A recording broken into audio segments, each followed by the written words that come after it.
prazer estar mais uma vez aqui no canal Semeadura. Eu já estava sentindo falta de gravar esses vídeos, de poder falar com os irmãos, compartilhar com os irmãos sempre da Palavra de Deus. É sempre um prazer estar aqui para poder anunciar o Evangelho, para podermos compartilhar a Palavra de Deus. Eu peço aos irmãos que enviem sugestões, enviem dúvidas, enviem críticas, né, para que esse canal se torne cada vez melhor, né, e os irmãos possam ser edificados. Aqui nós estamos produzindo esse canal com toda a coerência, produzindo esse canal com todo o zelo, com todo o temor a Deus, para que almas venham a ser ganhas, né, e além disso a igreja se fortifique cada vez mais, né, que um irmão possa fortalecer o outro. É um prazer estar podendo falar aqui nessa rede social, é um prazer poder estar falando aqui através desse meio de comunicação que Deus disponibilizou para nós, né? Quero mandar um abraço para os meus amigos, né? Para os meus amigos também do trabalho, né? Para os nossos irmãos em Cristo de todos os lugares desse país e do mundo, e também para aqueles que não são cristãos. É um prazer recebê-los, é um prazer receber todos aqui, todos os que vão ver esses vídeos, né? A Semeadura. Compartilhe esse canal, deixe seu like, né, para que assim possamos propagar ainda mais o Evangelho, né? Aqui temos respeito por cada um, né? E o nosso sincero desejo é que vocês sejam edificados com essa palavra, né? Eu vou continuar, meus amados irmãos, o estudo a respeito do ministério do apóstolo Paulo, né? Vamos para a terceira parte. Nessa terceira parte nós vamos falar um pouco sobre a primeira viagem missionária do apóstolo Paulo, né? O apóstolo Paulo teve 3 viagens missionárias, né? E uma viagem que ele se encaminhou a Roma, né? Onde seria julgado, né? Então a gente vai fazer um panorama de cada viagem, né? Até a chegada desse grande homem de Deus a Roma, né? Vamos abrir as nossas Bíblias. Eu convido a todos que nesse momento abram as suas Bíblias no capítulo 13 do livro de Atos dos Apóstolos, capítulo 13, versículo 1. Capítulo 13, versículo 1, livro de Atos dos Apóstolos, escrito por Lucas, né? Não é assim, não tem Lucas escrevendo que foi ele que escreveu aqui, né? Demonstrando sua autoria escrita, né? Mas a tradição, né? A comparação entre esse livro e o livro escrito por Lucas, o Evangelho escrito por Lucas, mostra muitas semelhanças, né? Então não resta muita dúvida em relação à autoria, né? Vamos estudar a palavra de Deus lá no capítulo 13 de Atos dos Apóstolos, versículo 1, que diz assim: havia na igreja de Antioquia profetas e mestres, Barnabé, Simeão, por sobrenome Níger, Lúcio de Cirene, Manaém, Colasso de Herodes, o tetrarca, e Saulo. E servindo eles ao Senhor e jejuando, disse o Espírito Santo: separai-me agora Barnabé e Saulo para a obra que o tenho chamado.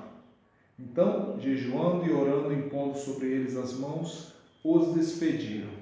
Aqui, meus amados, começa o até os confins da terra, né? A qual o Senhor orientou e ordenou a cada um dos discípulos, né? Pregar o Evangelho, né? E serão minhas testemunhas em Jerusalém, em Judeia, em Samaria e até os confins da terra. Como se inicia esse livro de Atos dos Apóstolos, o Senhor Jesus nos dando essas orientações, né? Então, é a chamada missionária do apóstolo Paulo e do seu companheiro de viagem, Barnabé. Mais para frente eles se apartariam um do outro, né? Mas Barnabé também continuaria na obra. Barnabé é um homem cheio do Espírito Santo, né? E eles estavam na igreja de Antioquia, como diz o primeiro versículo aqui. A igreja de Antioquia é a Antioquia da Síria, né? A Antioquia da Síria, segundo um dos pais da igreja, né? O João Crisóstomo, que nasceu em Antioquia. Antioquia era uma grande cidade, possuía mais ou menos 800 mil pessoas. Você vê, uma grande metrópole, a Antioquia da Síria,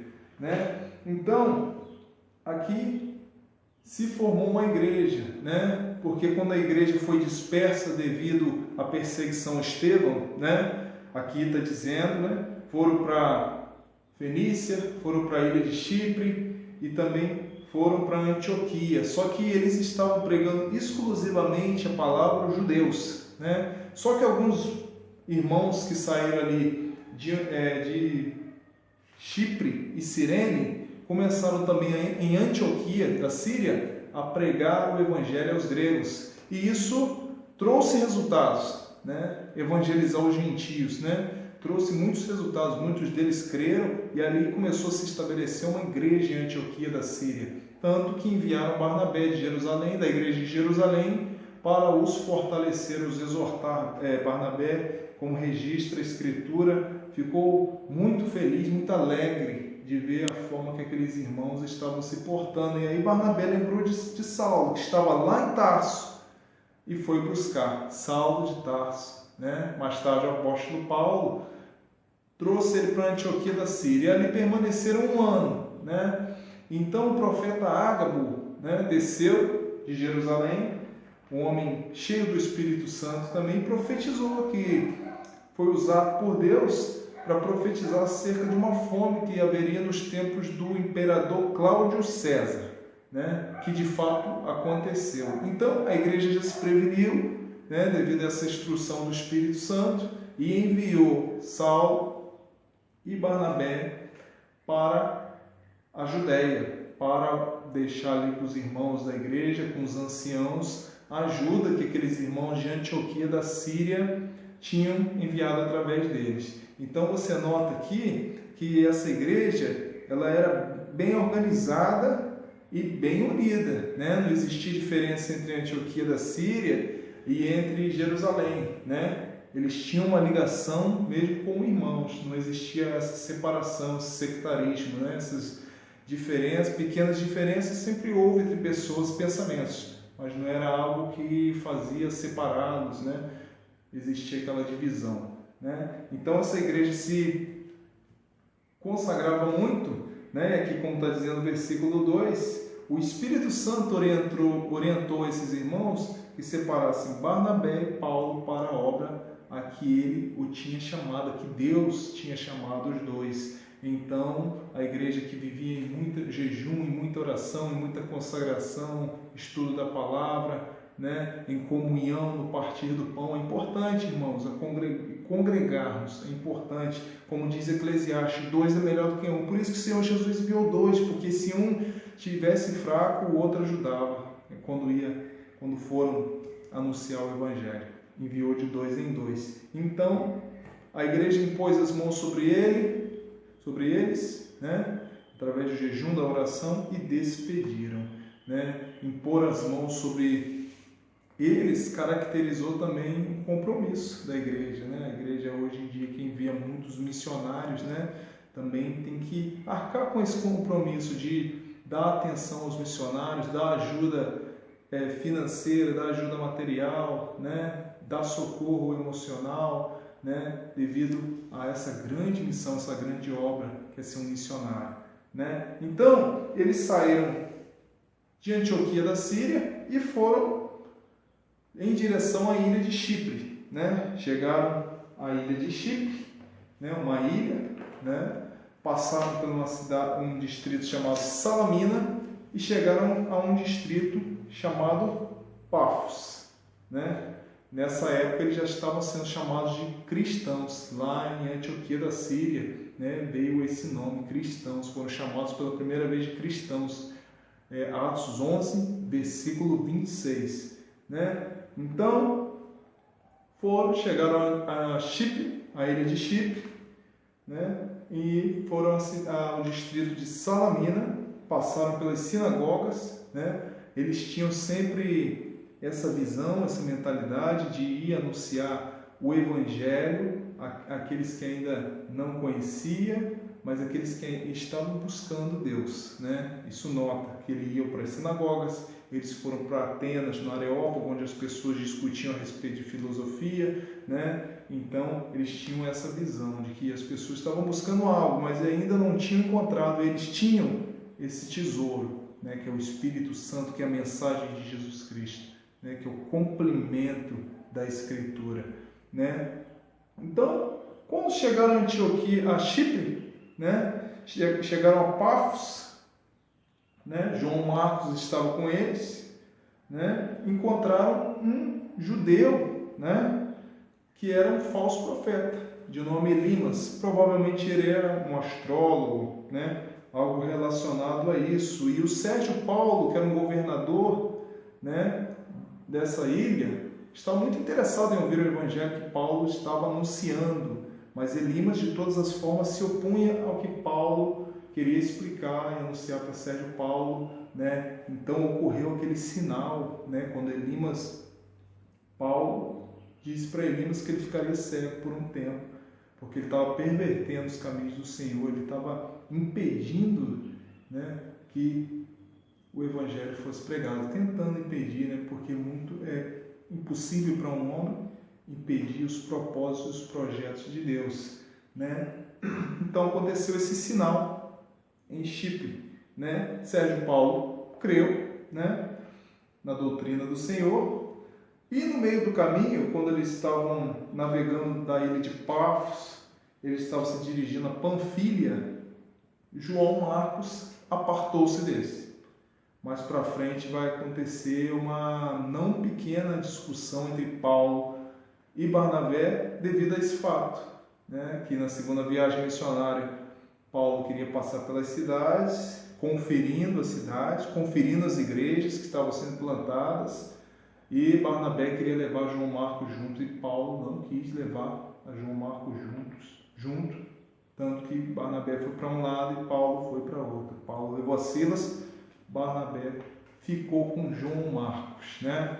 Então, João Marcos desceu para Jerusalém, foram e chegaram a Antioquia da Pisídia. Antioquia da Pisídia é um distrito, né, da província romana da Galácia. A primeira viagem missionária de Paulo foi na província da Galácia, né?